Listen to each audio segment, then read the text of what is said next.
ನಮಸ್ತೆ ಫ್ರೆಂಡ್ಸ್, ಎಲ್ಲರಿಗೂ ಕೋರ್ಸ್ ಟ್ರೇಡರ್ಗೆ ಸ್ವಾಗತ. ಸೊ ನಾವು ಕ್ಯಾಂಡಲ್ ಫಾರ್ಮೇಷನ್, ಕ್ಯಾಂಡಲ್ ಬಗ್ಗೆ ಬೇಸಿಕ್ ಇಂದ ಕಲಿತಾ ಬರ್ತಾ ಇದ್ದೀವಿ. ಸೊ ಅದರಲ್ಲೊಂದು 4 ಟೈಪ್ ಆಫ್ ಅಲ್ಲಿ ನಾವು ಕಲಿತಾ ಆಯ್ತು ಆಲ್ರೆಡಿ. ಕ್ಯಾಂಡಲ್ ಅಂದ್ರೆ ಏನು, ಆಮೇಲಿಂದ ಅದರಲ್ಲಿ ಕೆಲವು 3 ಟೈಪ್ಗಳನ್ನೆಲ್ಲ ನೋಡ್ಕೊಂಡ್ ಬಂದಿದ್ದೀವಿ. ಯಾರೆಲ್ಲ ಅದನ್ನೆಲ್ಲ ಫಾಲೋ ಮಾಡಿಲ್ಲ ದಯವಿಟ್ಟು ಅದನ್ನ ನೋಡ್ಕೊಂಡ್ ಬನ್ನಿ. ಯಾಕೆ ಅಂದ್ರೆ ಈಗ ಹೋಗ್ತಾ ಹೋಗ್ತಾ ಏನಾಗುತ್ತೆ ಅಂದ್ರೆ ನಾವು ಸ್ವಲ್ಪ ಕ್ಯಾಂಡಲ್ ಅಲ್ಲಿ ಸ್ವಲ್ಪ ಮುಂದಿನ ಸ್ಟೆಪ್ಸ್ ಗಳಿಗೆ ಹೋಗ್ತಾ ಇದ್ದೀವಿ. ಹಿಂದೆ ನೋಡ್ಲಿಲ್ಲ ಅಂದ್ರೆ ಇದು ಅರ್ಥ ಆಗಲ್ಲ. ಯಾಕಂದ್ರೆ ನಾವು ಫಸ್ಟ್ ಒಂದು ಕ್ಯಾಂಡಲ್ ಬಗ್ಗೆ ಕಲ್ತ್ವಿ, ಆಮೇಲೆ 2 ಕ್ಯಾಂಡಲ್, ಈಗ 3 ಕ್ಯಾಂಡಲ್ ಅಲ್ಲಿ ನಾವು ಅದನ್ನ ಕಂಪೇರ್ ಮಾಡೋದಕ್ಕೆ ಕಲಿತಾ ಇದ್ವಿ. ಓಕೆನಾ? ಸೊ ಈ ಪರ್ಟಿಕ್ಯುಲರ್ ಕ್ಯಾಂಡಲ್ಸ್ಗಳು ಆಗೋದು ಮ್ಯಾಕ್ಸಿಮಮ್ ಇವತ್ತಿನ ನಾವು ಏನ್ ಹೇಳ್ತಾ ಇದ್ದೀವಿ ಆ ಕ್ಯಾಂಡಲ್ಗಳು ಫಾರ್ಮ್ ಆಗೋದು ಬೈ ಝೋನ್ ಅಲ್ಲಿ ಆಗುತ್ತೆ. ಈ ಬೈ ಝೋನ್ ಅನ್ನೋದು ಏನಿದೆಯೋ ಆ ಬೈ ಝೋನ್ ಜಾಗದಲ್ಲಿ ಮಾರ್ಕೆಟ್ ಈ ಕ್ಯಾಂಡಲ್ ಅನ್ನ ಫಾರ್ಮೇಶನ್ ಮಾಡುತ್ತೆ. ಈಗ ಫಸ್ಟ್ ಕೆಲವರಿಗೆ ಏನಂದ್ರೆ ಬೈ ಝೋನ್ ಅಂದ್ರೆ ಏನಂತ ಗೊತ್ತಿಲ್ಲ, ಸೆಲ್ ಝೋನ್ ಅಂದ್ರೆ ಏನಂತ ಗೊತ್ತಿಲ್ಲ. ಅದಕ್ಕೊಂದು ಸ್ವಲ್ಪ ಕ್ಲಾರಿಟಿ ಕೊಟ್ಬಿಡ್ತೀನಿ. ಅದ್ರ ಪ್ರಕಾರವಾಗಿ ನೆಕ್ಸ್ಟ್ ಆ ಕ್ಯಾಂಡಲ್ಗಳ ಬಗ್ಗೆ ನೋಡೋಣ. ಸೊ ಇದ್ರ ಮಧ್ಯದಲ್ಲಿ ನೀವು ವಿಡಿಯೋ ನೋಡ್ತಾ ನಿಮ್ಗೆ ಈ ವಿಡಿಯೋ ಇಷ್ಟ ಆಯ್ತು ಅಂತ ಹೇಳಿದ್ರೆ ನೀವು ಒಂದು ಲೈಕ್ ಬಟನ್ ಕೊಡಿ. ಹಾಗೆ ನಿಮ್ಮ ಫ್ರೆಂಡ್ಸ್ ಒಟ್ಟಿಗೂ ಎಲ್ಲ ಶೇರ್ ಮಾಡಿ. ಯಾರಿಗೆಲ್ಲ ಬೇಸಿಕ್ ಆಗಿ ಸ್ಟಾಕ್ ಮಾರ್ಕೆಟ್ ಬಗ್ಗೆ ತಿಳ್ಕೊಬೇಕಂತಿದೆಯೋ ಅವ್ರು ಈ ವಿಡಿಯೋಸ್ಗಳನ್ನೆಲ್ಲ ನೋಡ್ಲಿ, ಫ್ರೀ ಆಗಿ ಅವ್ರಿಗೆ ನಾಲೆಜ್ ಅನ್ನು ಸಿಗುವ ಹಾಗೆ ವ್ಯವಸ್ಥೆ ಮಾಡೋಣ. ಸೊ ಫಸ್ಟ್ ಅಂಡ್ ಫಾರ್ಮೋಸ್ಟ್ ನಾನೀಗ ಬೈ ಝೋನ್ ಅಂದ್ರೆ ಏನಂತ ಹೇಳ್ತೇನೆ. ಈಗ ಬೈ ಅಂದ್ರೆ ನಿಮ್ಗೆ ಗೊತ್ತಿದೆ, ಅದು ಅಲ್ಲಿ ಬೈ ಆಗೋದು ಅಲ್ವಾ. ಝೋನ್ ಫಾರ್ಮೇಶನ್ ಮಾಡುತ್ತೆ ಅಂದ್ರೆ ಮಾರ್ಕೆಟ್ ಫಾಲ್ ಆಗ್ತಾ ಇರುವಂತಹ ಮಾರ್ಕೆಟ್ ಒಂದು ಪರ್ಟಿಕ್ಯುಲರ್ ಜಾಗದಲ್ಲಿ ಹೋಲ್ಡ್ ಆಗುತ್ತೆ. ಹೋಲ್ಡ್ ಆಗಿ ಮತ್ತೆ ತಿರ್ಗಾ ಅಪ್ ಮೂವ್ಮೆಂಟ್ ಆಗೋದಕ್ಕೆ ನಾವು ಇದನ್ನ ಬೈ ಝೋನ್ ಅಂತ ಕರಿತೀವಿ. ಈಗ ನಾವು ಆಪ್ಷನ್ಸ್ ಅಲ್ಲೇ ಮಾಡ್ಬೇಕಂತಾದ್ರೆ ಈ ಬೈ ಝೋನ್ ಅನ್ನೋದು 2 ಕಡೆಲೂ ಬರುತ್ತೆ. ಸಿ ಕಡೆಗೂ ಬರುತ್ತೆ, ಹಾಗೇನೆ ಪಿ ಕಡೆಗೂ ಬರುತ್ತೆ. 2 ಕಡೆಗೂ ಈ ಬೈ ಝೋನ್ ಕಾಣುತ್ತೆ. ಓಕೆನಾ? ಯಾಕೆಂದ್ರೆ ನಾವು ಬೈಯಿಂಗೇ ಮಾಡೋದು ಜಾಸ್ತಿ ಆಗೋದ್ರಿಂದ ನಮ್ಗೆ ಈ ಬೈಯಿಂಗು 2 ಕಡೆ ಬರುತ್ತೆ. ಅದು ಯಾವಾಗ ಪುಟ್ ಆಪ್ಷನ್ ಅಲ್ಲಿ ಮಾರ್ಕೆಟ್ ಫಾಲ್ ಆಗ್ತಿರ್ಬೇಕಾದ್ರೆ ಪುಟ್ ಆಪ್ಷನ್ ಅಲ್ಲಿ ಪುಟ್ ಬೈ ಬರುತ್ತೆ. ಹಾಗೆ ಮಾರ್ಕೆಟ್ ಗ್ರೋ ಆಗ್ತಾ ಇರಬೇಕಾದ್ರೆ ನಮ್ಗೆ ಅದು ಕಾಲ್ ಅಲ್ಲಿ ಬೈ ಬರುತ್ತೆ. ಓಕೆನಾ? 2ರಲ್ಲೂ ನಮ್ಗೆ ಬೈ ಸಿಗುತ್ತೆ. ಸೊ ಈ ಬೈ ಝೋನ್ ಅನ್ನೋದು ತುಂಬಾ ಇಂಪಾರ್ಟೆಂಟ್. ಯಾಕೆ ಅಂತ ಹೇಳಿದ್ರೆ ಅಲ್ಲಿ 3 ಸ್ಟೇಜಸ್ಗಳಿವೆ ಮಾರ್ಕೆಟ್ ಅಲ್ಲಿ. ಅಕ್ಯುಮುಲೇಷನ್ ಸ್ಟೇಜಸ್ ಒಂದಿದೆ, ಆಮೇಲಿಂದ ಕನ್ಸಾಲ್ಟೇಷನ್ ಆಗುತ್ತೆ, ಅದಾದ್ಮೇಲಿಂದ ಮಾರ್ಕೆಟ್ ಡಿಸ್ಟ್ರಿಬ್ಯೂಷನ್ ಸ್ಟೇಜ್ ಅಂತಿದೆ. ಇಲ್ಲೆಲ್ಲ ಏನಾಗುತ್ತೆ ಅಂದ್ರೆ ಮಾರ್ಕೆಟ್ ಒಂದು ಝೋನ್ ಕ್ರಿಯೇಟ್ ಮಾಡುತ್ತೆ. ಅಕ್ಯುಮುಲೇಷನ್ ಅಲ್ಲಿ, ಕನ್ಸಾಲ್ಟೇಷನ್ ಅಲ್ಲಿ, ಡಿಸ್ಟ್ರಿಬ್ಯೂಷನ್ ಅಲ್ಲಿ 3ರಲ್ಲೂ ಸಹ ಒಂದು ಝೋನ್ ಕ್ರಿಯೇಟ್ ಮಾಡುತ್ತೆ. ಆ ಝೋನ್ಸ್ ಗಳಿಗೆ ಹೆಸರು ನಾವು ಬೈ ಝೋನ್ ಅಂತ ಕೊಡ್ತೀವಿ. ಸೊ ಯಾವ ರೀತಿ ಫಾರ್ಮ್ ಆಗುತ್ತೆ ಅಂತ ನಾವು ನೋಡೋದಾದ್ರೆ ಈಗ ನೋಡಿ, ಆಕ್ಚುಲ್ ಆಗಿ ಏನಾಗುತ್ತೆ, ಮಾರ್ಕೆಟ್ ಒಂದು ಬೈ ಝೋನ್ ಕ್ರಿಯೇಟ್ ಆಗ್ಬೇಕು ಅಂತ ಆದ್ರೆ ಅದು ಬೀಳ್ತಾ ಇರುವ ಮಾರ್ಕೆಟ್ ಅನ್ನ ಯಾರೋ ಒಬ್ರು ತಡೆದು ನಿಲ್ಲಿಸ್ಬೇಕು. ಈಗ ಬೀಳ್ತಾ ಇರುವ ಮಾರ್ಕೆಟ್ಗೆ ಯಾರಾದ್ರೂ ಒಬ್ರು ಇಲ್ಲಿ ಹೋಲ್ಡ್ ಮಾಡಿ ಇಡಬೇಕು. ಕರೆಕ್ಟ್ ಅಲ್ವಾ? ಹೋಲ್ಡ್ ಮಾಡಿ ಇಡಬೇಕು. ಸೊ ಅಂದ್ರೆ ಏನಾಯ್ತು, ಇದು ಬೀಳ್ತಾ ಇದೆ ಅಂದ್ರೆ ಏನಾಯ್ತು, ಇದನ್ನ ಡ್ರಾಪ್ ಅಂತ ಕರಿತೀವಿ.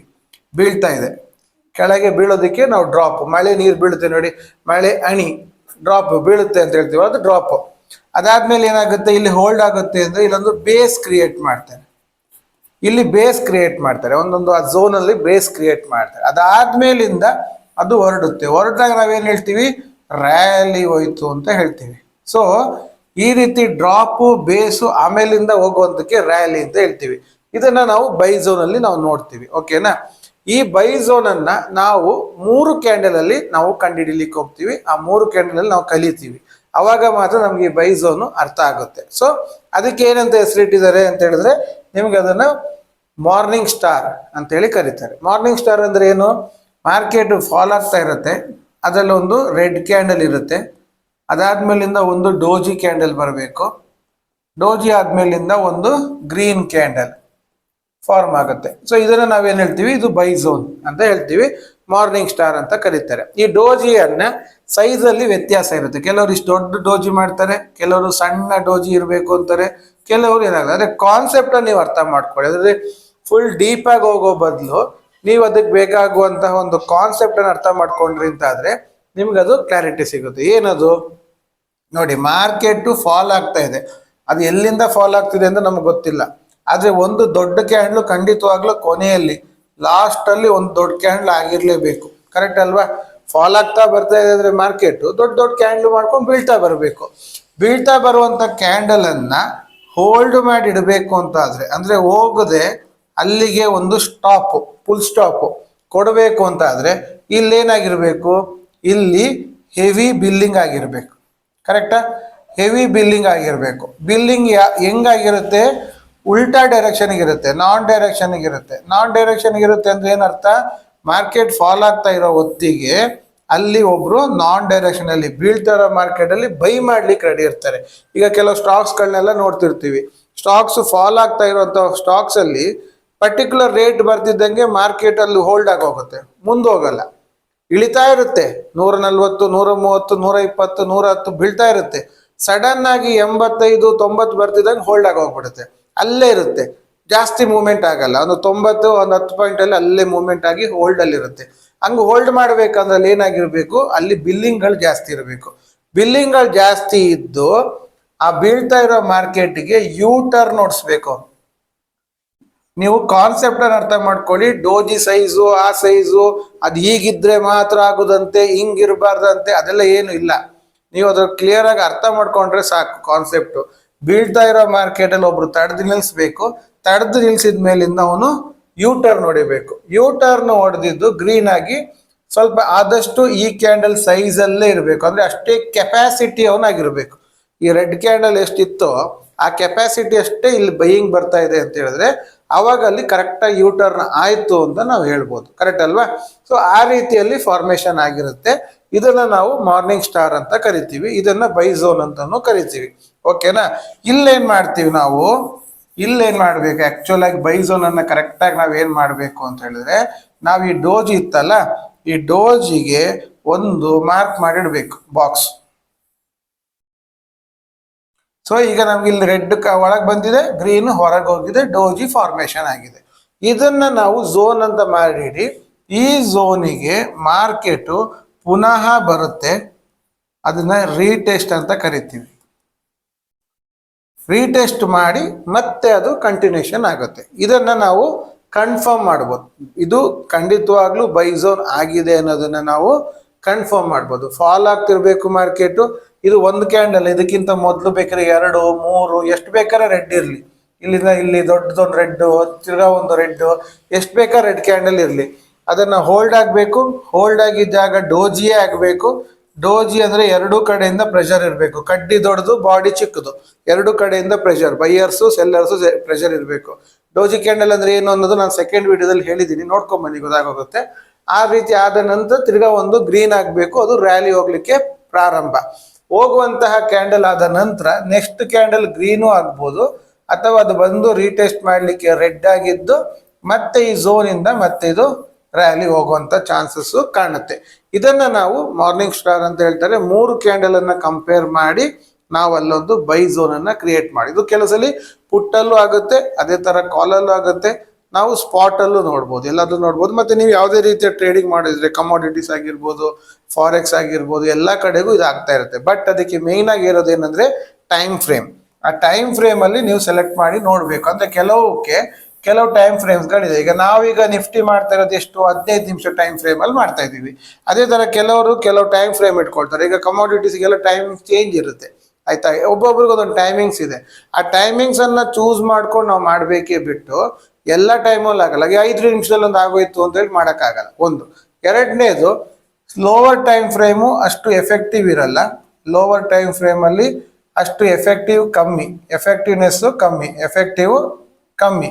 ಅದಲ್ದೇನೆ ಎರಡನೇದು, ಇದು ಆಗೋದು ಕರೆಕ್ಟ್ ಆಗಿರೋ ಸಪೋರ್ಟು ಅಥವಾ ಒಂದು ಸೈಕಾಲಜಿಕಲ್ ಲೆವೆಲ್ ಅಲ್ಲಿ ಆಗ್ಬೇಕು.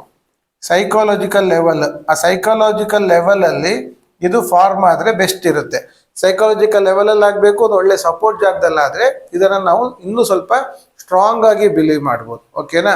ಅದ್ರ ಜೊತೆಗೆ ಅದು ರೀಟೆಸ್ಟ್ ಮಾಡಿ ಹೋದ್ರೆ, ಆ ಝೋನ್ ಅನ್ನ ಅದು ರೀಟೆಸ್ಟ್ ಮಾಡಿ ಹೋದ್ರೆ, ರೀಟೆಸ್ಟ್ ಅಂದ್ರೆ ಏನು, ಬ್ರೇಕ್ಔಟ್ ಅಂದ್ರೆ ಏನು ಅಂತ ನಿಮ್ಗೆ ಅದು ವಿಡಿಯೋಸ್ಗಳಿದೆ, ನೋಡ್ಕೊಳ್ಳಿ. ರೀಟೆಸ್ಟ್ ಮಾಡಿ ಹೋದ್ರೆ ನಮ್ಗೆ ಅದನ್ನು ಫರ್ದರ್ ಇನ್ನೂ ಸ್ಟ್ರಾಂಗ್ ಆಗಿ ಈ ಝೋನ್ ಅನ್ನ ವ್ಯಾಲಿಡೇಟ್ ಮಾಡ್ಬೋದು. ಸೊ ಈ ರೀತಿಯಲ್ಲಿ 4 ವಿಚಾರವನ್ನ ಮೈಂಡಲ್ಲಿ ಇಟ್ಕೊಂಡು ಈ ಕ್ಯಾಂಡಲ್ ಬಗ್ಗೆ ನೋಡಿ. ಈಗ ನಿಮ್ಗೊಂದು ಹೋಮ್ವರ್ಕ್ ಕೊಡ್ತಾ ಇದ್ದೀನಿ, ಯಾಕಂದ್ರೆ ಪ್ರತಿ ಸಲ ನಾವು ಹೇಳ್ತಾ ಇರ್ತೀವಿ, ನೀವು ಕೇಳ್ತಾ ಇರ್ತೀರಿ, ಮತ್ತೇನಾಗುತ್ತೆ, ನೀವು ಪಾರ್ಟಿ ಇದನ್ನ ಮರ್ತು ಬಿಡ್ತೀರಿ, ಇನ್ನೊಂದು ವಿಡಿಯೋಗೆ ಸ್ಕಿಪ್ ಮಾಡ್ಕೊಂಡು ಹೋಗ್ತೀರಿ. ಕರೆಕ್ಟ್ ಅಲ್ವಾ?